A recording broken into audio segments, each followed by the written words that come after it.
Sevgan insoningiz bilan oila qurmang, faqat sevganingiz uchun. Faqat degan so'zimga e'tibor bering. Bu turmush yaxshi turmush bo'lmaydi. Chunki sevgining ko'zi ko'rdir. Kim shunday gapni aytgan bo'lsa, sevgining ko'zi ko'rdir deb baraka topsin. Chunki sevgi va xususan bog'lanish bo'lsa, hamma narsani ko'r qiladi. Ko'rmaysiz. Subhanalloh, lekin bu degani men sevmayman degani emas. Nabiyimizdan so'ralgan siz uchun eng sevimli inson kim deb, Oysha va erkaklardan Oyshaning otasi deganlar. Bu sevgidir. Lekin bu sevgi ko'r bo'lmasligi va men his-tuyg'ular bilan bog'lanib boshqa narsani unutmasligim kerak. Birinchi bo'lib oila qurishdir. Bu ibodatdir. Biz oila qurishga shu ko'z bilan qarashimiz kerak. Men Robbim deganini xohlayman.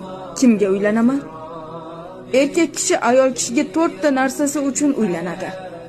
Eng birinchi bo'lib chiroyiga, ikkinchisi bo'lib nasabiga, uchinchisi albatta moliga, to'rtinchisi va yana diniga. Va oxirida shularni aytib nima deyilgan? Din sohibini tanlagin, baraka topkur. Erkak kishidanchi? Agarda din va axloq sohibi bo'ladigan bir yigit kelsa, qizingizni bering deyilgan.